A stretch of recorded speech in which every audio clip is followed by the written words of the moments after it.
नमस्कार मित्रांनो, पुन्हा एकदा तुमचं स्वागत आहे इन्फो मराठी 24 या यूट्यूब चॅनलवर। मित्रांनो, आज एक महत्त्वाची बातमी आणि कामाची बातमी ओल्ड पेन्शन रिलेटेड मी घेऊन आलेलो आहे। बातमी आहे 2005 पूर्वी नोकरीवर लागलेल्या लोकांसाठी सरकारचा मोठा निर्णय, जुनी पेन्शन योजना मंजूर।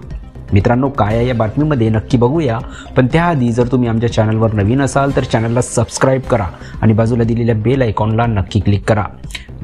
मित्रांनो, व्हिडिओ जर आवडला तर व्हिडिओला लाईक करून आपल्या मित्रपरिवारासोबत नक्की शेअर करा। ओल्ड पेन्शन स्कीमची प्रतीक्षा करणाऱ्या पेन्शनधारकांसाठी महत्त्वपूर्ण बातमी समोर आली आहे। सरकारने ओल्ड पेन्शन स्कीम संदर्भात महत्त्वपूर्ण निर्णय घेतला आहे, ज्यामुळे 2005 पूर्वी नोकरीत असलेल्या सरकारी कर्मचाऱ्यांना OPS म्हणजेच ओल्ड पेन्शन स्कीमचा लाभ मिळू शकतो। पेन्शनधारकांना या निर्णयाची माहिती मिळताच त्यांच्यामध्ये उत्साहाची वाढ झाली आहे।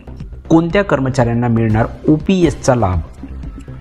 पुराणी पेन्शन योजना म्हणजे OPSचा लाभ फक्त त्याच कर्मचाऱ्यांना मिळणार आहे ज्यांनी 2005 पूर्वी सरकारी नोकरी स्वीकारली आहे। 2005 किंवा त्यानंतर सरकारी नोकरीत रुजू झालेल्या कर्मचाऱ्यांना सध्या या योजनेपासून वंचित ठेवले जाईल।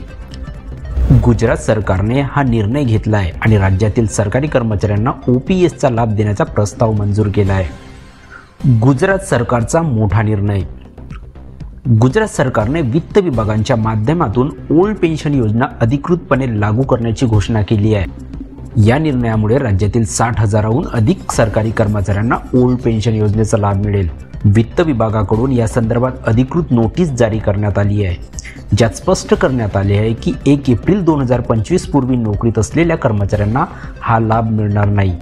ओल्ड पेन्शन योजनेअंतर्गत मिळणारे लाभ। ओल्ड पेन्शन योजनेअंतर्गत निवृत्त कर्मचाऱ्यांना पेन्शन दिली जाईल, जी नवीन पेन्शन योजनेत उपलब्ध नव्हती। याच कारणामुळे अनेक कर्मचारी दीर्घकाळापासून पुन्हा एकदा ओल्ड पेन्शन योजना लागू करण्याची मागणी करत होते। गुजरात सरकारने ही मागणी मान्य करून ओल्ड पेन्शन योजना पुन्हा लागू करण्याची महत्त्वपूर्ण घोषणा केली आहे। किती मिळेल पेन्शन? सरकारच्या या निर्णयानुसार कर्मचाऱ्याला निवृत्तीच्या वेळी त्याच्या मूळ वेतनाचा एक भाग पेन्शन म्हणून मिळेल। यामुळे सरकारी कर्मचाऱ्यांना निवृत्तीनंतर आर्थिक स्थिरता मिळण्यास मदत होईल, असे सरकारच्या निर्णयातून स्पष्ट झाले आहे। मित्रांनो, कशी वाटली ही कामाची बातमी? जर आवडली असेल तर आपल्या मित्रपरिवारामध्ये शेअर करा आणि जर चॅनलला नवीन असाल तर चॅनलला सबस्क्राइब करून बाजूला दिलेल्या बेल आयकॉनला नक्की क्लिक करा। व्हिडिओ बघितल्याबद्दल खूप खूप धन्यवाद।